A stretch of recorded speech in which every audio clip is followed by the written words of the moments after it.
All right, for those delegates in the room that don't know what Coal Services Health does, we look after the health surveillance of the New South Wales coal industry. And at the start of last year, in 2022, we developed a preventative health division, which really continued on the work in the allied health space and the functional assessments, but it also started looking at that front end of preventative health. So we deliver now quite a lot in the task analysis space. So we look at the demands, both the physical and the psychosocial demands on workers, and we categorise those and measure those demands, and I guess we provide information to sites so that they can use that information with their job rotations, and also when they're returning people to work after injury, they understand what those particular demands are and the different roles across their site. We're also doing a lot more education, particularly with sites as well as workers. So we've developed quite a suite of toolbox talks, which we now deliver on a range of health topics, because we recognise that our industry is ageing, and also there's a lot of chronic disease that's happening in that space. We're trying to address that with some health and lifestyle programs. One in particular, the Healthy Weight Initiative, we've been delivering for the last 2 years, and that's had some great results. And we're also starting in that health promotion space, so trying to get a bit more information out there to workers, and I'll talk a little bit more later on in the presentation around our industrial deafness health campaign that we've just launched. On the back of the success of the Standing Dust Committee, we've also created a Standing Health Committee, which has representatives from our key stakeholders across the industry, as well as some of our community health sector. And the idea behind that is to try and identify some of those chronic diseases and those health issues that are affecting our workforce, and work collaboratively to come up with some solutions. If we look at some of our aggregated health data, now this is just a snapshot of some of the data we collect. This is from probably over 10,000 periodic medicals that we did last year. And whilst this is related to the coal mine workers, it would be related also to other mining industries and the quarry sector. I think you can probably see the thing that jumps out here is the BMI level of our workforce. So over 46% of our workforce are categorised as obese. And when we add in the overweight category, actually 87% of our workforce are either overweight or obese. Now that's about 20% above the national average. So it's a pretty unhealthy workforce. And so we're trying to look at ways we can impact and change that. One of the things we're doing is we're partnering with the University of Newcastle, and we're kicking off a study next week, which looks at a couple of different interventions for weight loss. Moving on to some of our hearing loss data, you can see there that over 50% of our workforce have some form of hearing loss, which is pretty significant. And that's one of the reasons why we're sort of, I guess, having a campaign with industrial deafness, because we want to, I guess, get the message out there that it's actually not something that should happen. It's 100% preventable. Now, a lot of people might say, oh, well, we've got an ageing workforce. As people get older, they lose their hearing, and yes, they do. But if we look at the Australian data, so a survey from 2020, and that's the blue line, you can see as in the age categories, yes, people do lose their hearing as they get older, but when it's compared to our workforce data, it's significantly higher in mining, and that's obviously because we're a noisy industry, but we also know that we've got controls and PPE in place, but not everyone uses it, and there's a latency of hearing loss, which is why we see that in the later years as well. So I'll pass you on to Anitra. She's going to talk a little bit more about noise-induced hearing loss. Thank you.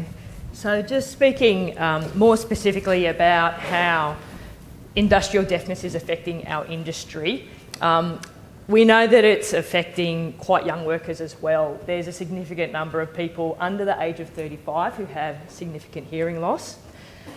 From our periodic medical assessments, sometimes restrictions come out of those, and 15% of those restrictions were due to hearing loss.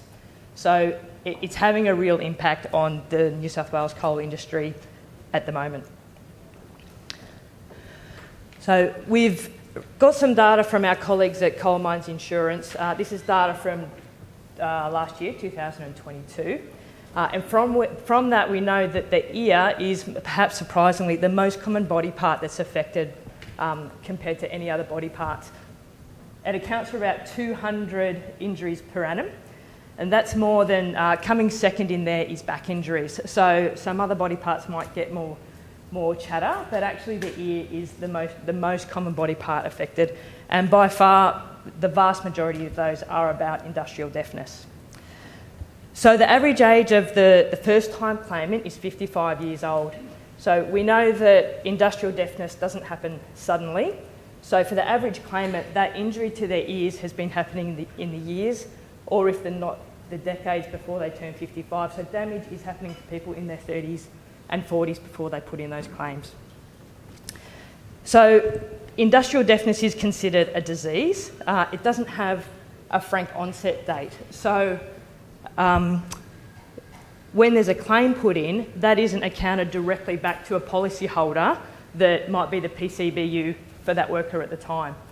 At the moment, industrial deafness is costing the industry about $5 million a year, and that cost is shared across all premiums.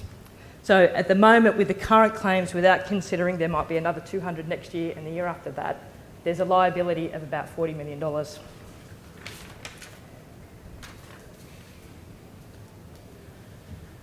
So that's the stats about it. Hopefully that lets you know why it's a priority for us. But I guess what's more important than that is the effect that hearing loss has on people's lives. So there's more to the physical symptoms of hearing loss than just being a little bit deaf. It can cause other symptoms like high blood pressure, like headaches, not sleeping so well. And there's also the psychological and the social effects of when people go home and chat to their families at night. It's a bit isolating if you can't hear that conversation. If people are going out to a barbecue on a Sunday, or the pub on the weekend, or maybe the locker room midweek, it's hard for those people to have conversations with their friends. So we don't want a culture where people end their career in mining, where it's the norm to go a little bit deaf. So this is our chance to give you a very brief biology lesson in how hearing works. So in the inner ear is your cochlea, which is full of fluid, and inside there are tiny, tiny hairs called stereocilia. They're very, very small. And what normally happens is pressure waves, which is sound, come through and into the ear, and they make mechanical waves through that sound, is those tiny, tiny stereocilia, they wave quite gently. And they're attached to the auditory nerve, which picks up the mechanical movement and turns it into electrical impulses down that nerve and tells your brain about sound. Once they're damaged, those tiny hairs, they don't heal. They're designed to just get to a certain length and stay there. And once they're damaged, they're damaged. So it's also important to understand how loud noises can affect your ear and how sound is measured. So the human ear can hear sounds from about 20 micropascals up to about 20 pascals. And that's a 10 million-fold increase. So that scale is too large to be a helpful scale for us, particularly when we can discriminate quite low volumes from one another. So we convert that into decibels, where 0 decibels is about 20 micropascals, and we go up to about 120 or above. So every 10 decibels is a 10-fold increase in the sound intensity. So 10 decibels is 10 times the sound intensity of 0 decibels, which is talking, it starts off in micropascals. When you get to very loud sound intensity, when you're going from, say, 90 to 100 decibels, that's also a 10-fold increase. But by then, you're talking in very, very high volumes of sound intensity. If you note the thermometer here on the right that you can see, normal conversation is about 60 decibels. At about 130 decibels is the pain threshold for most people, so you'll find that physically painful. And up above 150 or 160 decibels, you would get almost instantaneous deafness or perforation of the eardrum. We've got some information from our colleagues at Coal Mines Technical Services from their noise monitoring about some of the different noise monitoring that they've measured for various mining pieces of equipment.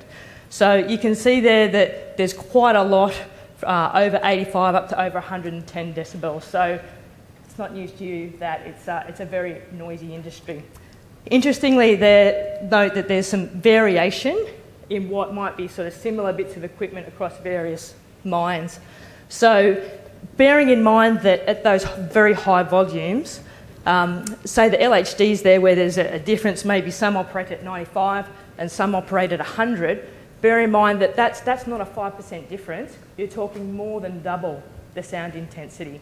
And that relates back to the hazardous level of sound exposure, because that's related to the duration there.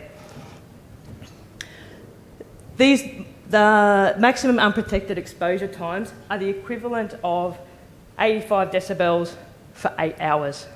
Okay? So you can see they're just 3 decibels for going from 85 to 88. That drops that safe exposure time by half, by 4 hours. And similarly, once you get to higher volumes, so the difference between 4 decibels and 94 to 98 from the various different continuous miners, that's dropping it by half an hour, by minutes. And some of the very, very loud equipment, you can see the safe exposure time there it's a matter of seconds before it becomes hazardous. So it's not likely that hazardous noise is going to be eliminated from the mining industry for some time to come. But there are some engineering changes. If we think about the hierarchy of control, of course our preference would be to eliminate or have engineering controls to manage that. So remember from that previous slide that actually a few decibels in reducing something through engineering means would make a massive difference about the hazardous level of exposure. So some of the recommendations out of the Coal Services Noise Book include things like removing the distance away from the source of sound to the workers, or maybe putting in a barrier, updating old machinery and considering noise in those purchases around maybe using plastic or rubber parts instead of metal, maybe lagging and mufflers, or looking into some administrative changes like reducing the distance that items fall and that sort of thing. So noise monitoring is another administrative control that can be helpful. So unlike dust, there's no legislated amount that people do need to do more noise monitoring, and there's some variation across different sites. So PPE as usual is our last method of control, but unfortunately it's what we're stuck with. So hearing protection, it needs to be worn, it needs to be effective, and it needs to be properly rated and to fit. So fit testing is another administrative control that, again, it's an option, it's not mandated. Some operators do use it routinely and tack it onto their periodic assessment to make sure that people are getting earplugs and so forth that work properly. So people know about hearing protection. There's education has been out there, and some sites have made some significant improvements, signage and so forth. But Coal Services has thousands of touch points with workers every year, and this is what they tell us. And I don't always wear hearing protection, of course I don't. When people come in maybe for their ear-fit testing, they don't know how to put earplugs in properly. So this is the real-life experience that we see, and these sorts of experience and the sorts of things that people have said to us reminded me yesterday of Steve's comments about the unwritten ground rules. So people kind of know it's a good idea, and hearing protection does actually prevent noise-induced hearing loss. Why don't people do it? And we believe it's a matter of culture. So up here, these are the types of barriers, or the psychosocial barriers that might affect culture. And that group think of no one wears them all the time, so people just follow that. Because of that latency, people don't think it's happening to them. just part of it, I can't make a change. And sometimes those barriers about importance and perceived control can lead into leadership as well. So I guess we had a look at how we could tackle this in, I guess, a bit more of an innovative way and try and get some buy-in and some cut-through. And we spoke to workers, and a lot of the feedback we got was that the corporate messaging just became white noise. No one sort of really took notice of the signs. And whilst we recognise that there's some sites that have really great culture around health and safety, there's others that aren't as compliant. And we also know that there's individuals that don't always follow the rules. I mean, everyone here has probably worked with someone on shift that's probably been a bit hazardous or not followed all the rules, put themselves at risk or put you at risk. So we've called that person Gary. So sorry for all the Garys in the room if you're out there. My wife is called Karen, and she's quite happy to have that shifted over to another name. So we've come up with a character. We've sort of based him on the Life Be In It guy from the 90s, Norm. And so Gary's a bit hazardous to himself, to his colleagues. He doesn't sort of always listen or follow the rules. And we've put some time into this campaign, and then we're going to look at having some other health campaigns that follow Gary's journey. And what we're hoping to do is to get a bit of cut through and start that conversation, and then we'll piggyback on to that with some education to the sites and workers. You'll notice that I've got Katut and Rhonda up there from the Amy insurance ads. They had a lot of traction with having a character that people bought into and followed the journey, so we're trying to do that. We wanted to have a tagline like the Yellow Pages ad, not Happy Jan, so we've gone with Don't Be a Gary. And let's have a look at where Gary's up to. Oh, no. Oh, okay, right, yeah. We'll put some posters on the table afterwards. There's a QR code on there. You can scan it and watch the video of Gary. I didn't give you a language warning on the back of how everyone responded with Merrick Watts last night, so I think you guys can probably take the video. There's a bit of swearing in there, but we've tried to make it, I guess, interesting and something that the workers, the frontline workers, will actually watch and talk about. We've got some other assets that go along with that. So when you scan that QR code, it takes you to a web page that's got the downloadable posters. And then we're also delivering some toolbox talks and education to sites. So some of our sites have asked for toolbox talks to all their shifts, and because we can't necessarily get out there at 12 o'clock at night or first thing in the morning, we're actually recording one of our toolbox talks, which will go for about 5 minutes. I'm happy for anyone to contact me. I'm happy to share that toolbox talk for you guys to do on your sites. So yeah, we'll put the posters up on the tables at lunchtime so you can scan that, and please share that video with your workforce. Thank you.